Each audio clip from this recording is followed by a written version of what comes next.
more step closer. Okay, don't touch it now.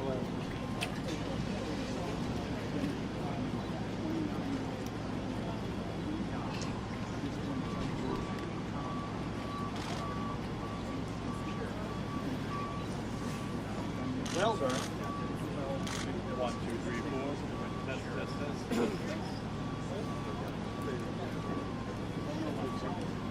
Come on, get down. Good morning, ladies and gentlemen. I have a couple pieces of information I want to release to you. First of all, regarding the victims, we are still working to identify them and make notifications, so we will not be releasing any victim's name at this time. We have identified the suspect. Approximately an hour ago, the suspect was identified as Ian David Long, I-A-N, David Long, birth date of March 27th, 1990. He was 28 years old. We've had several contacts with Mr. Long over the years, minor events such as a traffic collision. He was a victim of a battery at a local bar in 2015. In April of this year, deputies were called to his house for a subject disturbing. They went to the house, they talked to him. He was somewhat irate, acting a little irrationally. They called out our crisis intervention team, our mental health specialist, who met with him, talked to him, and cleared him, didn't feel that he was qualified to be taken under 5150, and he was left at that scene last April. Deputies are at the house now. They have secured the residence, and they're seeking a search warrant to do a thorough search of the house. The weapon used in this horrific shooting was a Glock 21 .45 caliber handgun. The handgun is designed to hold, in California, 10 rounds and 1 in the chamber. This weapon did have an extended magazine on it. We do not know at this time how many rounds were actually in the weapon or how many rounds the magazine could actually hold, because it's still being processed as part of the evidence. Be happy to answer any questions you might have. Possible motive at this point? Yeah, we believe that's the only weapon that was used, was that handgun. Do you know why he did this, sir? Why he did this? We don't. Yeah, I knew that was going to happen. Yep. We don't know if he. Just put him on the ground. They went our mic. Chaos. Just let him go, Sheriff. Don't worry. We don't know if he reloaded his weapon or not. We're still interviewing witnesses. There's not necessarily indication that happened. It appears he walked up to the scene. He shot the security guard that was standing outside. He stepped inside. It appears that he turned to the right and shot several of the other security and employees there, and then began opening fire inside the nightclub. We don't have any other details to confirm an exact chronology about what happened. We will provide that to you as we bring all of our witness statements together, and we feel more comfortable about talking about that. Do you have any idea of motive? We have no idea what the motive was at this point. Was he living alone legally? The incident in April happened in his home, and he did purchase the weapon legally. Was he living alone? Despite the 5150 hold? The 5150 hold was never placed on it. The mental health experts out there cleared him that day. Can you elaborate on the other interactions your deputies have had with him? Is it more than just these two? It was one he was involved in. He received a traffic citation, and another one he was involved in a traffic collision. So pretty minor interactions. He is a veteran. He was in the United States Marine Corps. And Sheriff, we heard he may be suffering from PTSD. Did your crisis team find anything like that? I understand that was part of the discussion when the deputies went out to the call with the crisis team, that felt he might be suffering from PTSD, basing that the fact he was a veteran and had been in the Corps. Can you clarify any more on how the deputy was shot? When Sergeant Helis and the Highway Patrol officer went in, they immediately exchanged gunfire with the suspect, and that's when Sergeant Helis was shot several times. Do Is Do you it- know when the suspect was shot? No, I have no idea. Private service Sheriff, do you know when the suspect was shot? Did he shot himself or how he died? It's not. We believe he shot himself. When the officers went in and made re-entry, they found him already deceased. Where inside the bar was he found? How long before? He was found inside an office just adjacent to the entry to the bar. It's our understanding that Sergeant Helix was able to call his wife right before he ran into the bar. Sergeant Helix was having a conversation with his wife on the phone, as he does several times during the shift, and said to her, "Hey, I got to go handle the call. I love you. I'll talk to you later." Did the gunman say anything to any of the victims before the shooting, during the shooting? Not as far as we know at this point. He Sheriff- could have, but we don't know. Any indication that he may have been targeting employees of the establishment? Now, there's no indication that he targeted the employees, or we haven't found any correlation. We'll probably know more after we execute the search warrant in his house, that maybe there was a motive for this particular night, but at this point, we have no information leading to that at all. Were the security personnel part of the accounts from different witnesses of what this guy was wearing? Can you tell us what, based on what you already know, what he was wearing and his direction of travel once he walked into the bar? All I know about his direction of travel is he went in and he turned right and fired at the employees that were standing there. He was, my best recollection from 7 hours ago, he was wearing a black sweater, and I don't remember what color pants he was wearing. I apologize. Mask at all? What kind No, not when we went inside. He was not. Body armor? How long before he was? 2.5 minutes. Was he regular at the bar? We haven't confirmed whether he used a smoke bomb, but we have a couple witnesses that have alluded to that. Was he regular at the bar? There's no reason to believe that there was anything wrong with this person before this happened. Well, I mean, you can say there's no reason to believe it, but I mean, obviously he had something going on in his head that would cause him to do something like this. So he obviously had some sort of issues. Is he a Thousand Oaks resident? No. Do you know of any pre-existing relationship No. with this bar? No. Not that we know of. Is he from Thousand Oaks? Do you know of any pre-existing relationship with this bar? Why this particular location? There's no connection as of yet. Do we know how this ended? You heard from any witnesses whether he just insisted on himself or someone was trying to approach him or how this happened? Yeah, we don't know. We know that once Sergeant Helix and the Highway Patrol officer engaged him, the shooting inside stopped. So we don't know if he then went back in the office and shot himself or how that really transpired. He lives in Newbury Park. Sheriff, why do you think this keeps happening in the United States of America and not in comparable rich democracies? That's a challenging question. I think we see unfortunate, horrific actions that happen all over the world, and I don't know if it happens more in the United States or doesn't. Well, I'd it have does. to read the stats. It does. Why do you think that is? Well, I don't know. If I knew the answer to that, I'd do something to stop it. Can you talk about the training that Sergeant Helix and the other members of law enforcement have for an active shooter situation just like this, and how that helped when they arrived on scene? Well, as we talked about at the wee hours of the morning, post the Columbine shooting, how we approach active shooters changed completely. Instead of waiting and surrounding and bringing our SWAT team, the officers are to immediately engage and try to stop the target and stop the killing. And that's exactly what happened here. Do you believe they Can helped you save give us the lives? count one more time? There's no doubt that they saved lives by going in there and engaging with the suspect. How many people? Who knows? We don't know how many people there. I've heard anywhere from 150 to 200 people in there. So this, not that by any means the loss of 13 lives is good, but it could have been much, much worse. How many people How were many in people were employees, injured and total? How many people were people that were in the bar? I don't know.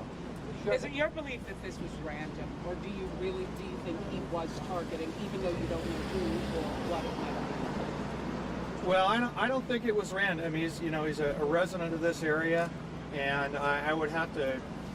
Common sense would speculate that there's some reason he went here. He probably knew about it, but I don't think it was just. It's not like he was driving down the freeway and decided I'm going to get off here. But as far as the shooting, do you believe he targeted any specific victims inside of that home? There's nothing to lead us to believe that that actually happened. Yeah, are there commonalities with the victims?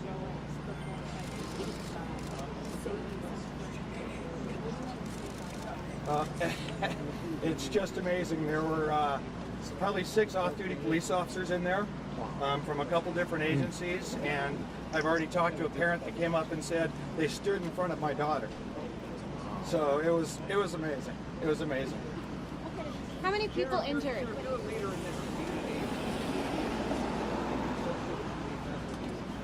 What's your advice to people right now? What's sort of your word to this community as a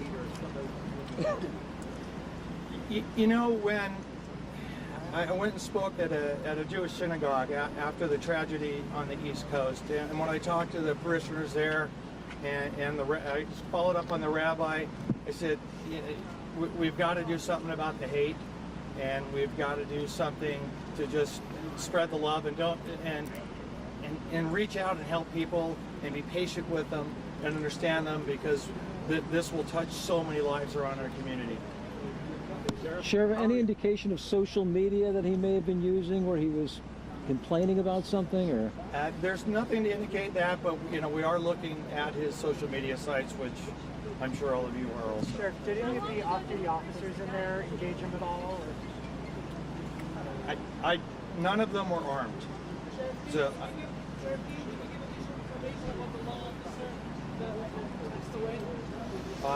it's out there. Sergeant Ron Helis. He's a 54-year-old, 29-year veteran of the sheriff's office. He's married and with a grown son, and as I've said several times, he went in there to save people and made the ultimate sacrifice.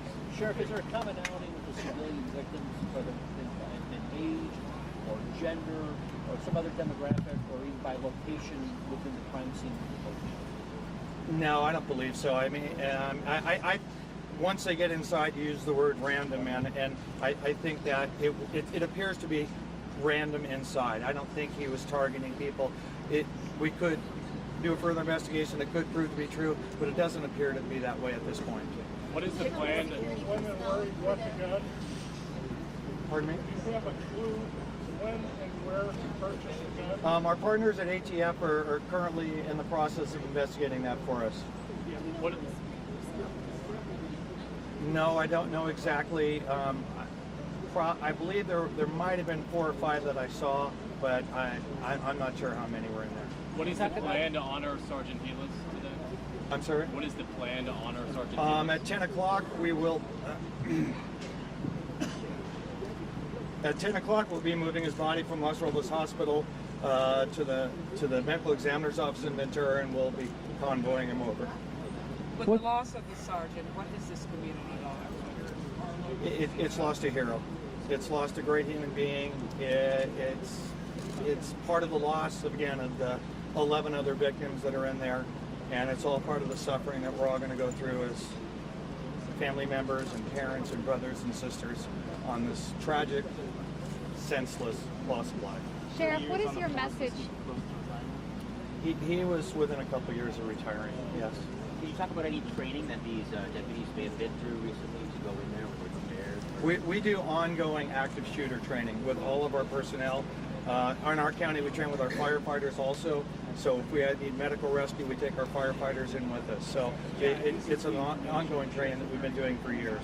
What can you say about the number of injuries and what happened with them, how badly they're injured, and number of people? It's my understanding, and again, don't hold me to this, that there's one other minor gunshot injury, and there's somewhere between 8 and 15 other injured, mostly cuts from jumping out of windows, diving under tables. They're relatively minor compared to everything else. Sheriff, what's your message to... We don't know that much yet. Sheriff, were there exits? What kind of exits did the bar and grill have? Several? Or yeah, there's fire escapes, and the patrons exited out of all those. They ran out of back doors, they broke windows, they went through windows, they hid up in the attic, they hid in the bathroom. So unfortunately, our young people or people at nightclubs have learned that this may happen. and they think about that. Fortunately, it probably saved a lot of lives that they fled the scene so rapidly. Sure. Was he involved in a bar fight before? The suspect firearms? Not that Any history? Any issues before? he was the victim of, yeah, he was a victim of a battery in January of 2015. It wasn't here. It wasn't at this bar. What bar was it? At a different bar. Do you know what bar it was? I don't. And you found his. Yeah, it was in Thousand Oaks. I just don't. I can't remember which bar it was. He drove to the car. He drove to the bar in his mom's car. Is that accurate? I'm not sure whose car it is. He drove to the bar in a car. I'm not sure who's Do registered. you know to. which car that is on scene right Yes. now? Have Yes, you we found do. any other evidence within the car? We're still obtaining a search warrant to do that. We're not allowed to go in without the warrant. Do you know how long that shooting lasted from when he has been first opened gunfire? No, I don't. Are there any concerns with that car at this point? No, we put the bomb dog by it and everything, and we feel comfortable. I was just standing by it, so we're good. Oh, we'll be here for 15 or 20 hours at least. We still need to go through identify. Our FBI partners are doing a great job. They brought in their expert evidence team. They're flying people in from Quantico to do the scene. So we'll be here a long, long time. Like hell? Tell us the sex of the victims that they showed. No, we don't have those things identified yet.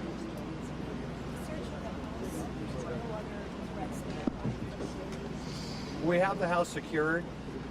We go in, we secure the house, we make sure everything's safe in there, and then we go ask the judge for a search warrant to search it more thoroughly. So we feel safe that it's secured right now. Was there anyone else at the house?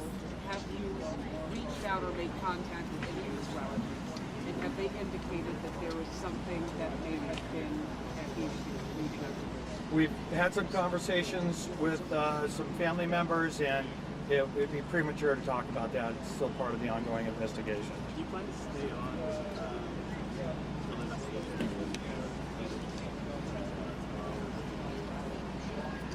No, I'm no longer the sheriff, but tomorrow at midnight. But I will certainly be a part of the family. Can you share more on that, Sheriff? You're retiring tomorrow? I am. Sir, what is your message to families who still have loved ones unaccounted for? We have a family center set up. They need to call the number, and we are expediting as quick as we can because my heart goes out to those parents and family members that don't know. So contact our family help center, and we will coordinate with you. And as soon as we have any information, it will be going right to the families. Do you know the age range of the victims? I don't. For this to be one of your last days on the job, I mean, what's that like? It can't be any worse. And how's your department doing? What's the mood? They're mourning, they're sad, it's awful. Ron was a great guy, he was close to everybody. He was a hard worker, and the hearts are broken all over. He was also nearing retirement. What do you say to the fact that he didn't get there and this had to happen? I just say a prayer for him and his family.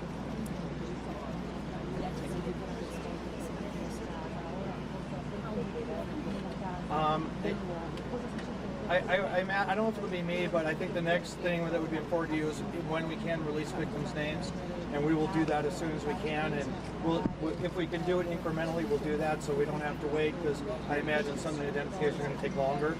So, but candidly, that's going to be at least a couple hours. Yeah. Talk about the weapon one more time and what you can tell based on the weapon.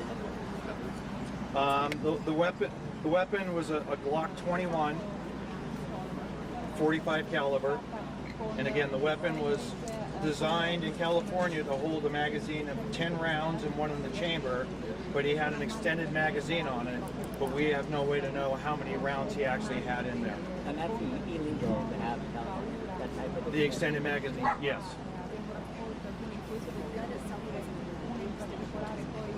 Correct. Yeah, the gun was legally purchased. At least that's ATF is looking into details for us. Is that date of purchase? They don't have that for us yet. They're the experts. Motive. Can you say anything about motive? We have no idea. We have no idea. We don't know that. No, we have no idea. We don't know that. Thank you, Thank everyone. you, Sheriff. Thank you.